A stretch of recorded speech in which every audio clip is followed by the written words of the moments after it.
I don't know why, but it doesn't want to turn on.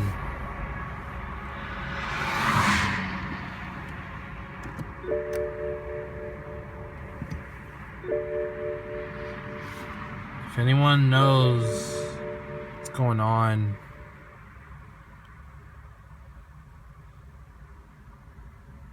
put a comment below.